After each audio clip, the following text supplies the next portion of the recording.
For thousands of years, long before the invention of telescopes and even before the dawn of what we call modern science, our ancestors gazed up at the night sky with a sense of wonder and reverence.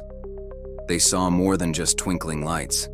They saw patterns, cycles, and a cosmic clockwork that governed their world. And in response, they built monuments that mirrored the heavens themselves. From the windswept stones of Salisbury Plain to the sun-scorched sands of Giza, the ancients looked up and built down, aligning their incredible creations with the movements of the stars, the sun, and the moon. These weren't just random piles of rock or tombs for the powerful. They were sophisticated instruments, calendars etched in stone, and sacred spaces designed to connect the earthly realm with the celestial one. But how? How did they achieve such mind-boggling astronomical precision without computers, without advanced mathematics, without the tools we take for granted today? And perhaps more importantly, what were they really trying to say with these silent, colossal structures? Were they simply tracking seasons for agriculture? Or was there a deeper, more spiritual purpose to their celestial architecture? Join us as we journey back in time to unravel the secrets of the ancient sky watchers. Let's start with one of the most iconic and mysterious structures on Earth, Stonehenge. Rising from the English countryside, its massive sarsens and smaller bluestones have puzzled historians and archaeologists for centuries. We know it was built in phases over 1,000 years, a project of immense dedication. But its true genius lies in its alignment. On the summer solstice, the longest day of the year, the rising sun appears to emerge directly over the heel stone, a solitary monolith standing just outside the main circle. As the first rays of light stream through, they perfectly illuminate the center of the monument. It's a breathtaking spectacle, a deliberate and precise piece of engineering designed to capture a specific moment in the cosmic dance. This wasn't just for show. For ancient agricultural societies, knowing the exact timing of the solstices and equinoxes was a matter of survival. It told them when to plant and when to harvest. Stonehenge was, in essence, a giant, reliable calendar. But there's evidence it was much more. The intricate arrangement of the stones also seems to track lunar cycles, including the complex 18.6-year cycle of the moon's orbit, which is crucial for predicting eclipses. Imagine the power and authority this knowledge would have given the priests or shamans, who could seemingly foretell when the sun or moon would be eaten by a celestial dragon. Now, let's travel from the cool mists of Britain to the hot, dry desert of Egypt, to another set of structures that reach for the heavens, the Pyramids of Giza. We often think of them as just elaborate tombs for pharaohs, but their connection to the stars is just as profound as Stonehenge's. Take the Great Pyramid of Khufu. It's an architectural marvel, aligned almost perfectly with the four cardinal directions: north, south, east, and west. This precision is astonishing, more accurate than many modern buildings. How did they do it?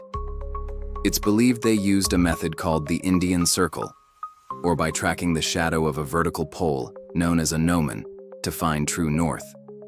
But why was this so important? For the ancient Egyptians, the afterlife was a celestial journey. The pharaoh's soul was believed to ascend to the heavens to join the circumpolar stars, the stars that never set, symbolizing eternity. Inside the Great Pyramid, narrow shafts point directly from the king's and queen's chambers towards specific stars and constellations.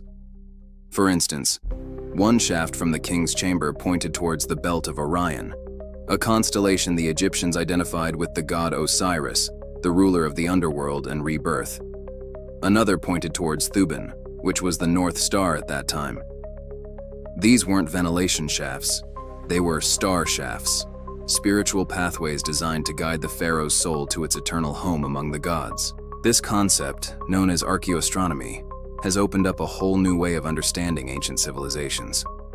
We're realizing they weren't primitive or superstitious people, simply cowering in fear of the unknown. They were meticulous observers, patient engineers, and profound thinkers who saw the cosmos not as a separate entity, but as an integral part of their existence. The sky was their clock, their calendar, their compass, and their scripture, all rolled into one. Their knowledge wasn't written in books that could be lost or burned. It was encoded in the very landscape, in monuments built to last for millennia. Think about the sheer scale of the effort. Transporting and erecting the multi-ton stones of Stonehenge or the millions of blocks of the Great Pyramid required incredible social organization, planning, and a shared belief system that could motivate generations of builders. That belief was rooted in the sky. From the Mayan temples at Chichen Itza, where the shadow of a serpent god crawls down the pyramid during the equinox, to the sun dagger petroglyph of the Chaco culture in New Mexico, which marks the solstices with a beam of light, the story is the same across the globe. Our ancestors were united by a common desire to understand their place in the universe and to live in harmony with its rhythms. They looked at the heavens and saw order in the chaos, predictability in the vastness. They saw a divine blueprint and sought to replicate it here on Earth. These monuments are more than just ancient relics. They are a message across time, a testament to human ingenuity and our enduring fascination with the stars. They remind us that for as long as we have been human, we have looked up in wonder. So the next time you look at a picture of Stonehenge or the pyramids, don't just see a pile of stones. See a celestial clock. See a spiritual map. See the legacy of our ancient ancestors, the first astronomers, who reached for the stars and left behind a puzzle for us to solve. Their work connects us to a long, unbroken chain of human curiosity that stretches from the first person who ever tracked the moon's phases to the scientists today, peering into the deepest reaches of space. Thank you so much for joining us on this journey through time and space. If you found this as fascinating as we do, don't forget to hit that like button, subscribe to our channel, and ring the bell so you don't miss our next exploration into the mysteries of the past. Let us know in the comments which ancient monument celestial secrets you'd like us to uncover next. Until then, keep looking up.